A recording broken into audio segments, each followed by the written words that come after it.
մենք ունենք տագնապ, ես մի տագնապ ունեմ, որն է, հանդարտ չվերականգնվի ազգային ժողովի այն կառուցվածքը, որը գոյություն ունի այսօր Հայաստանում, մի կողմից ՔԲ-ն իր մեծամասնությամբ վարչապետի կայուն ուրեմն հենարանով քաղաքական, մյուս կողմից ռուսական սեգմենտը, բերեք անուններն իրենց անունով կոչենք, այն մյուսը, որ ասում եք, այդ դաշինք-մաշինքները, դա ռուսական շահերի արտացոլման Հայաստանի գողապետական շրջանի քրեա օլիգարխիկ մի կառույց է, իրական իմաստով, եթե դուք նկատի ունենաք քաղաքականությունը կլասիկ, դա քաղաքական կառույց էլ չի, տեսնում եք նաև կառույցի անդամների խոսակցությունները, նյութական հարստությունները եւ բոլորը, երևի թե այդ խմբակցությունների բոլորի վրա քրեական գործ կա, եւ դա կողոպուտ է, հիմա պետական ունես, գիտեք ինչից է գալիս, այսպես ներողամտությունը, դա ունի հոգեբանական հենք, որն է դա, խորհրդային տարիներին պետական հիմնարկներից գողությունը հիշեք, ովքեր տարիք ունեն, ովքեր որ գրականություն շատ են կարծացել, մենակ պարտադիր չի, որ տարիք ունենան, ուրեմն հիմնարկից գողանալը գողություն չէր հաշվում, հակառակը, ով ասեք բուհերը վերցնենք, ինչպես է ամբյոնի վարիչը ընդունում էին, որ շատերը, որ բնականաբար պիտի կաշառակեր լինի, եթե չէ անվանում են հարիվ, այն ինժեները, որը հիմնարկում աշխատում էր եւ լավ արդյունքներ ուներ, շատ ասենք երբեմն տաղանդավոր էր, ինչ էին ասում էին հարիվ է, չի գողանում եւ այսպես, հիմա այդ խմբի մեջ դրանք եթե նայեք մի մասն են հին պաշտոնյաներ են, բանակային, ուրեմն սովետական եւ այլն, եւ դրանք իրենք էլ չեն էլ ամաչում, տեսնում եք, չէ, նախակոչված, ուրեմն բարձր կոչման արժանացած երկու անձնավորություն դատարաններից քմծիծաղով են դուրս գալիս, ուրիշ երկրներում գետինը կմտնեին, գլուխներն էլ պատին կտային, գելնեին մի մասներ բան կլներ, ինքնասպան կլներ, որովհետև ինչպես է հնարավոր բարձր պետական պաշտոն ունենալ եւ ուրեմն աստվածաշնչի վրա երթվել եւ հետո ուրեմն չգիտակցելով, սրանք նաև չեն գիտակցում, իրենց ոճերի ահավորությունը եւ ուրեմն իրենց պահեին այդպես, ուրեմն սա պիտի հասկանա նաեւ, նայեցեք, որ եթե մենք վերցնում ենք աշխարհի բանակներում շատ բանակներ, որտեղ բարդություններ են եղել եւ իրականում լինում են, հիմա բարդություններ, ինչպես ասում են, մարդու համար, դժբախտաբար հայ ժողովրդի համար սեփական պետության պաշտպանության հարցում բարդությունները կարծես օրինաչափություն են, առաջի հանրապետությունը կործանվեց, ապիկար հայ գեներալիտետի պատճառով եւ Շուշին Արցախը հանձնվեց ապիկար հայ գեներալների շնորհիվ, բայց դուք տեսեք ինչ եղավ, ոչ առաջին հանրապետության ժամանակ գեներալները ինքնասպան եղան, ոչ էլ մանավանդ այս շրջանում ինքնասպանության դեպքեր եղան, տեսեք կերած խմած, նա դեռ կռիվ են տալիս ուրիշին սխալ հանելով, ուրեմն շառ աչծախ բան անելով, սա նշանակում է, որ մեր գիտակցությունը պետականաշինության հարցում չափազանց թյուր է, մեր իրականությունից խեղաթյուրված հեռու է եւ նաեւ հակապետական է, որովհետեւ օրինակ ես իսկապես եմ ասում, չտեսանք մի գեներալ ինքնասպան լիներ, բացի դրանից Արցախից Ալիևի թրի տակավ փախած բյուրավոր գեներալներ այսօր փողոցներում այնպես են ման գալիս, կարծես թե Ալիևն է, իրենք են հաղթել Ալիևին եւ ուրեմն ոչ թե Ալիևի թրի տակով են սողալով անցել, այդպես է պիտի լինի, կլանի մասին, իհարկե ժողովրդի հետ մենք գործ չունենք եւ այսպես է, այսինքն այս բոլորը մեզ պիտի ասի, որ այսուր ենք հասել եւ ինչ ենք արել, հիմա բայց նայեցեք, եթե այդպես եղել է, դա չի նշանակում այդպես պիտի շարունակվի, դա սխալ մոտեցում կլներ, ահետալի մոտեցում եւ ասեմ հետեւյալ, ինչի համար եմ ես դա ասում, ես կարծում եմ, որ մենք անունն ասենք, չասենք, կարևոր չի, կարևորն այն է, որ հեղափոխությունը կիսատ պրատ է իրականացել եւ այդ հեղափոխությունը արմատական ռեֆորմների տեսակետից անպայման պիտի շարունակվի, սա նկատի ունեցեք, դա ինչ է նշանակում, Մենք պետք է հասկանանք, որ ինչքան էլ դուք կարողանաք թուրքի, ռուսի, պարսիկի, այս ուրեմն պարագայով, ադրբեջանցու, ալիևների հետ լեզու գտնել, այդ բոլորը ճիշտ է, հնարավոր է, բայց դա գործի չնչին մասն է, եթե մենք չունենանք գերարդիական պետություն իր կառուցվածքով, զինված ուժեր, ժամանակակից մարտարվեստի տիրապետող եւ ուրեմն գեր ժամանակակից զենքով զինված, իմացեք, որ մենք ապակա չունենք եւ այդպես պետք չի, որ ուրեմն խումարի տակ ընկնել ուրեմն մտածել, որ լավ է 30,000-ը պրծավ, վերջացավ։ Ես մի քաղաքական գործի չեմ հիշում, ուրեմն, որ պատերազմի ավարտի օրերից մի օր թե երկրորդ ավարտ մեր համար ջախջախիչ պարտությունից է, դա պետք է ընդունենք։ Հիմա կա մենք չենք պարտվել, բա Պողոսն է պարտվել, ով է պարտվել։ Մենք չենք կողոպտել, բա ով է Զանզիբարն է, Զանզիբարցին է կողոպտել։ Այս դեմագոգիան ինչի համար է։ Հասկանում եք ոնց է, մենք պարտվել ենք եւ եզրակացություններ պետք է անենք։ Եվ եզրակացության մեջ հիշեցնեմ ինչ էի ուզում ասեի։ Մի հայտնի քաղաքական գործիչ կա եւ ինչ էր ասում։ Կարծեմ 11-ին էր, 12-ին են հմեկով հանրայինով խոսում եւ ասում է, դե ինչ եղավ, Արցախը մենք պարտվեցինք, բայց հո սրանից հետո Հայաստանը հանգիստ կլինի, որովհետեւ միջազգային իրավունքը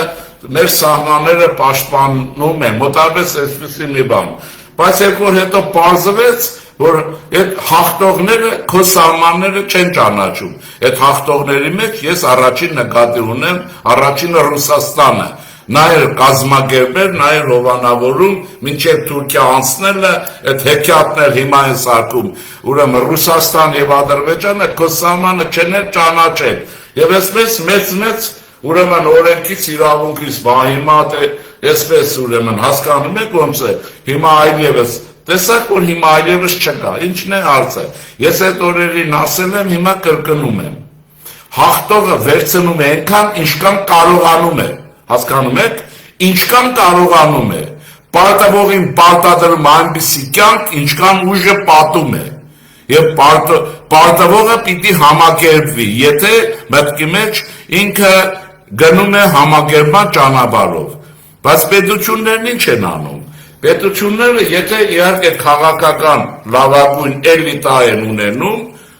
բանիմաց եւ հասկացող, եւ ոչ պոպուլիստ, եւ ուրեմն սեփական պետության դեմ օտարի համար պատերազմող, ինչպիսի ռուսական սեգմենտն է, ռուսականացած հայությունը քաղաքական մտածողությամբ։ Հենց այդպիսին է հայկական ռևանշիզմը։ Նրա մտածողությունը հայկական չի, նրա բարոյականությունը հայկական չի։ Չնայած հայոց լեզվով է խոսում, հիմա ծամածռվելով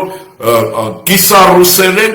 որտեղ հայերեն չեն իմանում, բազում է հայոց լեզվի դասերից էլ փախել են եվերել։ Մի խոսքով ինչ ասելիքս, այսպես բազվես, որ ուրեմն լավել սահմանն անցնում են եւ ասում են, որ միջազգային օրեր սահման չունես ճանաչված, մինչև այն հայտնի դեպքերը, երբ վարչապետը Պրագայում հայտարարեց եւ այլն։ Հիմա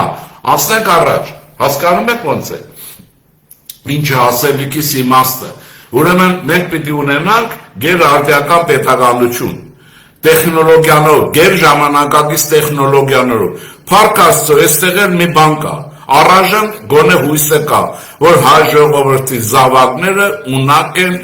նորագույն տեխնոլոգիաներին տիրապետելու,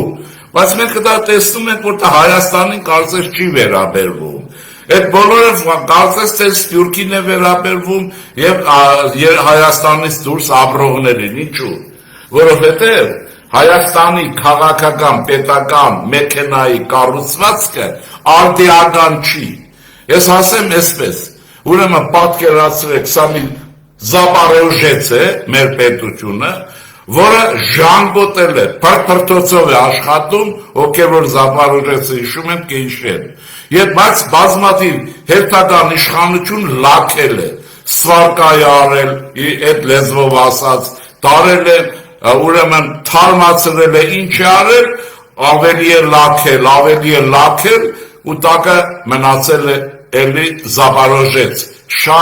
շատ թոտալ լինի ժիգուլի, բայց ավելին չի կարող լինել։ Իհարկե սա պատմական հանգամանքների արդյունք է։ Հիմա դատապետելու համար չեմ ասում, հիմա նստեք գլուխներս պատի տանք ինչ եղել է։ Ինչ եղել է մենք ենք արել, ես չեմ արել, բայց արել է օլիգարխիան, քրեական օլիգարխիան է արել։ Երկիրը վերածել է քրեական միջավայրի։ Այսօր նկատում եք, չէ, ինչու սպանություններ չկան, ինչ կար Քոչարյան Ռոբերտի եւ Սերժ Սարգսյանի ժամանակ, որովհետեւ այդ սպանությունները երաշխավոր չունեն։ Առաջ ինչու էին խփում ու վերջացնում, որովհետեւ երաշխավորված էր առաջին դեմքից։ Իսկ հիմա առաջին դեմքը չի երաշխավորում, իսկ դուք գիտեք, որ օլիգարխիան ստոր է, վախկոտ եւ ոչնչություն։ Դա այդպես է, մի վախեցեք։ Դրա համար չեն գնում սպանությունների, բայց մնուց է գնում են քաղաքական ուրեմն քայքայման, պետության բարոյազեղման, իշխանության բարոյազեղման։ Հիմա շարունակենք պրոցեսների բացատրությունը։ Ինչ է մեզ պետք, որպեսզի իմ ասած ունենանք։ Մենք մեր հայրենիքի այս վերջին կտորում կարող ենք ապահով ապրել երաշխավորված եւ պետք չի որոնել արտաքին երաշխավոր։ Չկա, հիմա չկա, ինչ եք ասում, հասկանում եք ոնց է, այս խելագարության հասկան է, մեր երաշխավորները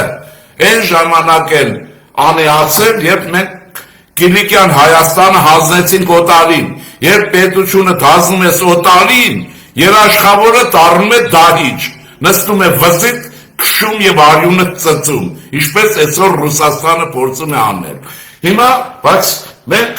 այս պայմաններում հեղափոխությունը պարկաստով մեզ տվել է որոշ պլատֆորմ, որոշ հնարավորություն եւ մենք պետք է կարողանանք ինչ անենք, չերկարացնենք։ Մենք գերարդեական պետություն պետք է սարքենք։ Նայեցեք, պետությունը գործիք է, պետությունը մեխանիզմ է, պետությունը մեքենա է։ Մենք պետք է լավագույն մեքենա սարքենք։ Մի դեպքում ասեցի Զապարոժեցն է, մի դեպքում ասենք գերմանական Մերսեդեսն է։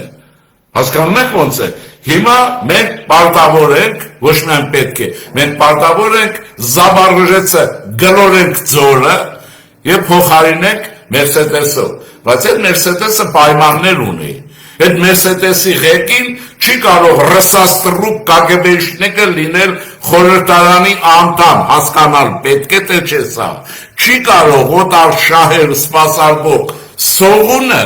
կողոպուտ պահելու, իր չեկիստական անձնագիրը պահելու եւ այլն չի կարող տվյալ պետության բանը լինել, մեխանիզմի մասը։ Ինչպես սրանց ռադանել է պետք, եւ ես կոչ եմ անում, դա հնարավոր է այսօր։ Ռուսական սեգմենտի ոչ մի կուսակցության ձայն չպետք է տալ, եւ ոչ մի Սամվել, ոչ մի Ռոբերտ, ոչ մի Սերժ չպետք է տալ ձայն եւ վերջ։ Մի տարձույն ձայն, իրենք ինչ կան ու ասում են մեկ է կանցնեն, չեն անցնի, այդ իրենք են տարածում, իրենց այս թրքական բայրակթարներով, իրենք են տարածում, ձայն մի տվեք, հնարավոր չի, 40-50 հազար ձայներ իշկաներ բարեկամ ունենան, այդ կլանները հավաքեն, բացառված է, սա բացառում ենք, ես ես կոչ եմ անում, ձայն չտակ, սրանք խորհրդարանում դեղ չունեն, եթե թողեցիք խորհրդարան մտնեք, էլի Մոսկվայի հանձնարարություններն են կատարելու, էլի լրտեսություն են անելու, էլի ցանկացած նախաձեռնություն, որ Հայաստանի վերականգմանն է բերելու, սաբոտաժ են անելու, դրանք իսկական սաբոտաժիստներ են, ուզներն ասել անձնական շահ, որովհետև հասկանում եմ, որ եթե նոր խորհրդարան լինի,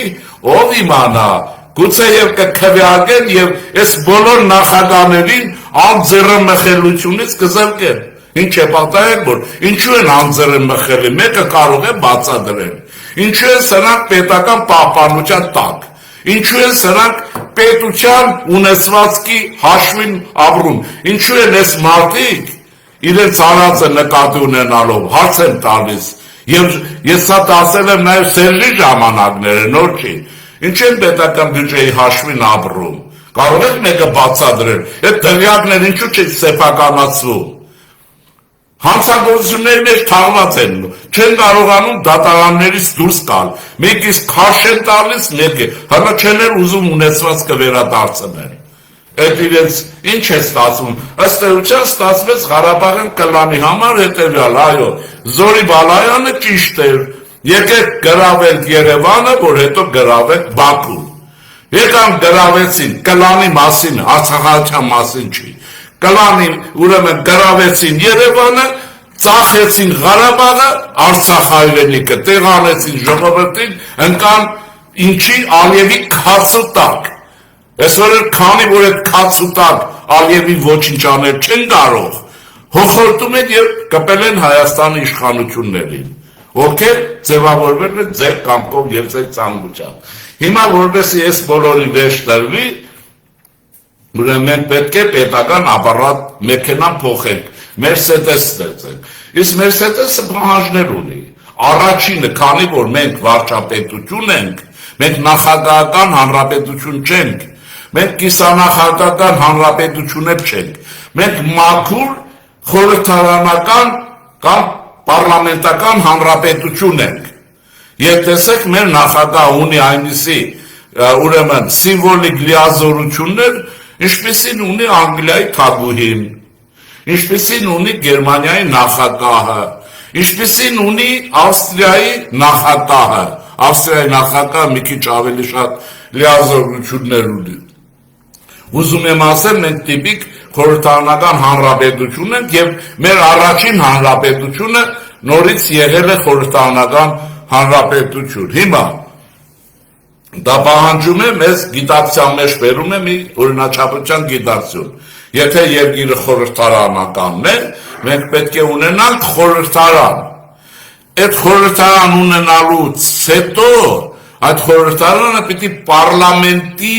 ֆունկցիաներ կատարի, այլապես խորհրդարան այդպիսի միշտ էլ եղել է։ Օրինակ 1960 թվականին Բրազիլիան ուներ խորհրդարան, մի ձևական բան, զինվորականներ քաց ու տակ քծած քշում էին, կուզեին բանի տեղ գտնեին, կուզեին չէին դնել, եւ աշխարհում դեպքերը շատ են։ Սա նշանակում է, որ մենք պիտի վերցնենք այն մոդելները, որոնք մեզ ձեռնդու են։ Որն է ձեռնդու։ Մեր խորհրդարանը պիտի ունենա խորհրդարանական կյանք, ինչի մասին ես ձեզ բազմաթիվ անգամներ ասել եմ, ինչին անդրադարձա նորից երեք իմ հանդիպումում, բանում, հարցազրույցում, ուրեմն առաջի հեռուստաընկերությունում։ Որն է դա։ Ուրեմն խորհրդարանը պիտի լինի բազմակարծիք եւ բազմակազմ։ Երկուսի լինելը վտանգավոր է։ Եթե ես զգուշացնում եմ 4 շաբաթ հետո հանդարտ չլինի, անեք նույն բանը եւ սկսվի նույնը։ Եթե ունեցած բազ է որ վարչապետը մեծամասնություն է ունենալու եւ հավանաբար ինք առանց պրոբլեմի գուցե եւ վարչապետ կընտրվի։ Բայց եթե այս մյուս սեգմենտը նորից վերակրկնեցիք ռուսական սեգմենտով, կյանքները գնալու է, այլևս վերջացավ, շարունակվելու է այն ինչ որ այսօր կա, հասկանում եք ոնց է։ Դրա համար ասեցի, պիտի բացառի ռուսական սեգմենտի ներկայությունը, մաֆիան չպիտի անցնի, ուրեմն Ղարաբաղյան կլանը չպիտի անցնի, բոլորդ էլ անուններով անուր գիտեք, կառույցներն էլ գիտեք։ Հիմա սրանք բացառում եք, բայց ինչ եք, խորհրդարանին պետք է առաջին հերթին ընդդիմություն, անպայման, չի կարող լինել խորհրդարան, հանրապետություն, ժողովրդավարություն եւ քաղաքացիական հասարակությունով պետություն, որը չունենա ընդդիմություն։ Ընդդիմությունը ռևանշիզմ չի։ Ռևանշիզմը չի կարող ընդդիմություն։ Ռևանշիզմը տարապում է եղած վիճակը հետ տանելուն եւ եղածներին պատժելու համար, զգուշացնում եմ։ Եթե դուք Սամվել, մանվելներին իշխանության բերիք քվեներով, Հիտլերի պարագան է լինելու, Վայմարյան հանրապետությունը։ Նկատի ունեցեք, որ ուրեմն Հիտլերը իշխանության եղել է դեմոկրատական պրոցեդուրայով, ընտրություններով։ Եթե գերմանական ժողովրդին ինչ փորձաններ բերեց ինքներդ նայեք, այստեղ բացատրելու բան չկա։ Ուրեմն Վայմարյան հանրապետությունը պիտի բացառել եւ հայ նացիստները չպետք է անցնեն խորհրդարան։ Այն ժամանակ էլ նրանց հովանավորեց Մոսկվան Հիտլերն անցկացրեց խարդախություններով։ Այսօր էլ սրանց թեւութի գունքը Մոսկվան է, բայց Մոսկվան հուսատ է, նայեցեք, ինչ իմաստով։ Ուրեմն գործը հասել է նրան, որ Պուտինը հայտարարում է, բաներ, որոնք անթույլատրելի են եւ օտար պետության ուրեմն ներքին գործերի միջամտելու փաստ են։ Իսկ ես ասեմ, որ այդ ձեր հոգեբանությունը եթե դնեք կողքի, Ռուսաստանը մեր համար օտարից օտար պետություն է, ձեր ինչն է, նույնիսկ սահման չունենք։ Ռուսաստանը հայության ինչն է, մեկը կարող է բացատրել։ Այնպիսի մի ժողովուրդ է, ինչպես որն ասեմ, Սիրիան,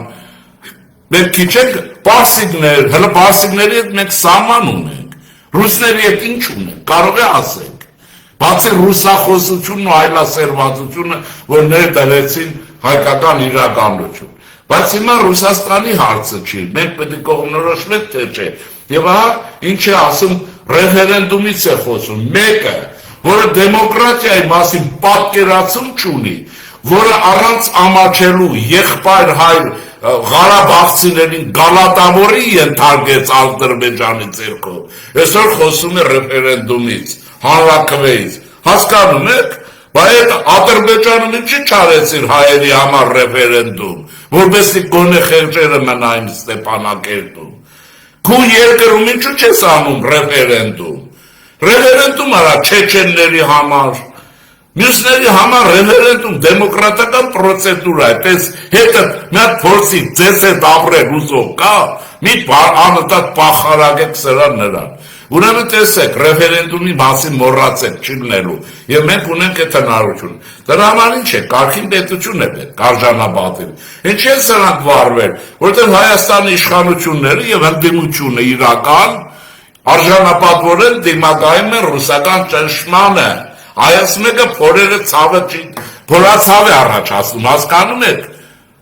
Դուք դարավոր ուրեմն ենթական ռուսների մոտ կներեք լուծ է առաջացրել։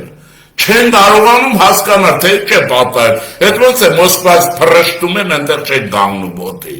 Հասկացաք ոնց է։ Ուրեմն հարցը փակվում է։ Դրա համար ես կարծում եմ, որ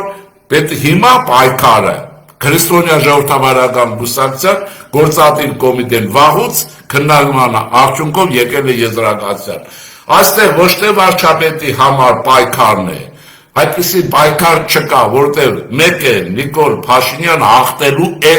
ով ուզում է տրաքվի Մոսկվայում, Երևանում, ինչ ուզում է լինի,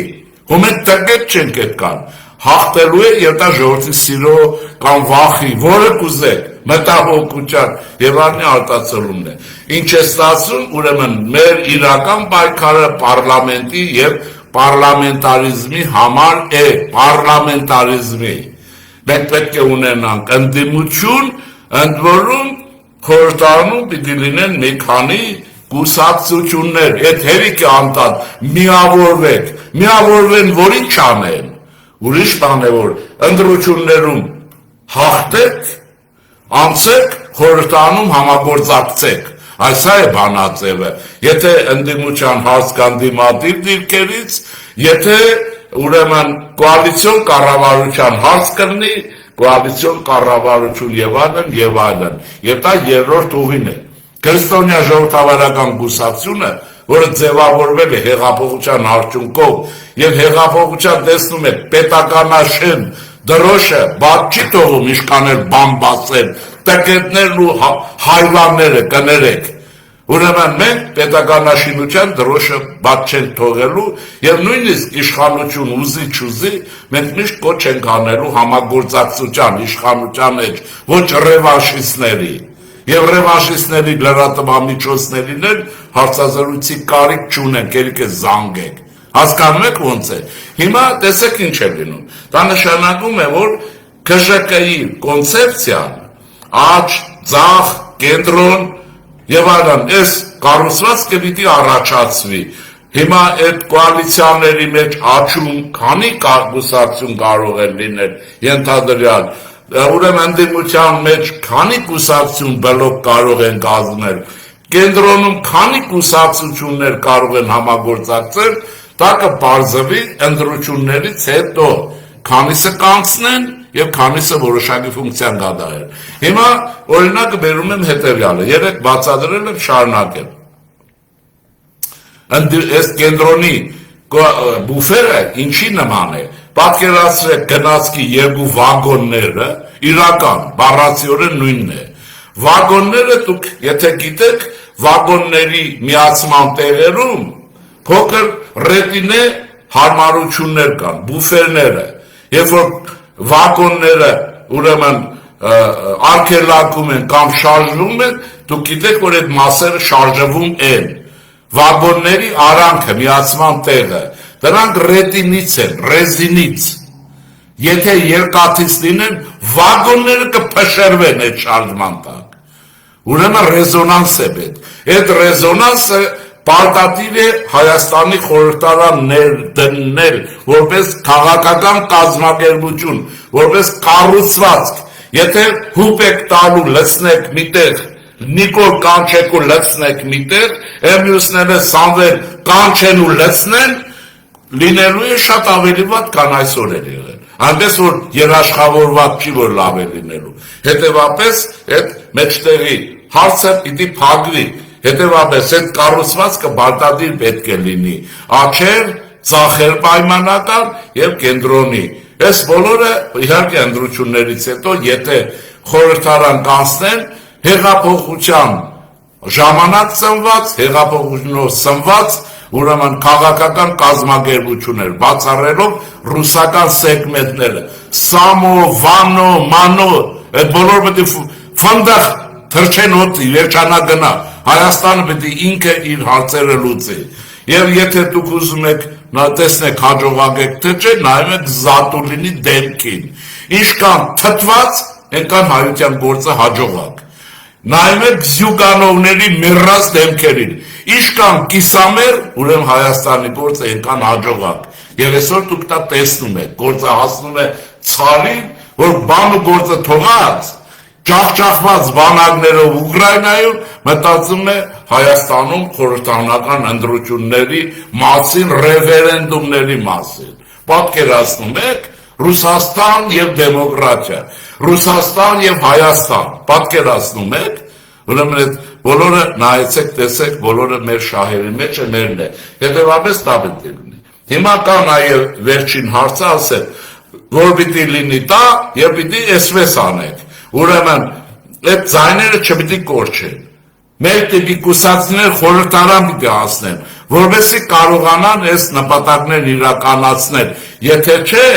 ուրեմն կրկնեմ, այդ չեմ ասելու, լինելու է նույն բանը, Սեյրան Օհանյանի փոխարեն մեկ ուրիշն է շիշ է նետելու ԿՊ-ի ուղղությամբ։ Ում էլ կկպնի, 100% իմացեք։ Եվ սրանք Մոսկվայի հրամաններն են կատարելու։ Թրիպեր չի լինելու, վերջին հաշվով, արևմտյան երաշխիքեր չի լինելու, Ֆրանսիայի հետ ընկերություններ չի լինելու, եւ այսպես հազար մի բան լինելու է Ռուսաստան եւ վերջ։ Ես ձեզ մի բան ասեմ, որ ուրեմն իհարկե այս խոսքը պատմական փաստերը պիտի հիշել։ Ուրեմն ժամանակին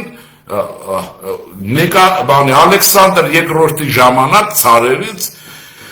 նոր Նախիջևանի կամ Ռոստովի հայությունը Եկատերինայի կայսրուհու համար արձան է կառուցում։ Այս էլ հայկական զավեշտն է։ Շնորհակալություն մեծարում են այն կայսրուհուն, որը անից քշեց վերեց հասցրեց Ռոստով։ Ես այս ծերի ժողովուրդ դժվարանում եմ հասկանամ։ Հասկանում եք ինչ կա։ Արձան են կառուցում նրան, ով Հայաստանից իրենց տեղահանել է։ Այդպես եղել է նաև Ախալքալակում, նայեցեք։ Մի անգամ տարիներ առաջ է տասնյակ, ինձ ասեցին, որ Կարապետ եպիսկոպոսի համար արձան է կառուցվել, գնանք տեսնենք։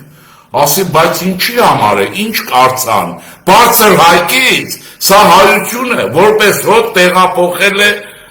ուրեմն Ախալքալակի գավառ, այս ժամանակ ռուսական այդ գավառ, Վրաստան չկար էր, հասկանում եք ոնց է, ըստ Նիկոլայ առաջինի կարգադրության հայկական գավառներ։ Ես զարմացել էի, ասում եմ լսեք, որ փախել եկել եք հասկացանք, հայրենիքը թողել եք արձանը կառուցում ուրախանում եք, դա հասկանալի բան է, հիմա էլ երևի ուրեմն այսպես ասեմ, Սամվել որ մեկին ասեմ, ես Քոչարյան Ռոբերտի արձանը պետք է կառուցեք, որպես Ղարաբաղցիներին տեղահանող բերող Հայաստան։ Էս է, ուրեմն էսպես, հայրենիքը թողում են, արձան են կառուցում։ Մի խոսքով ինչ-որ արձանը կառուցում են,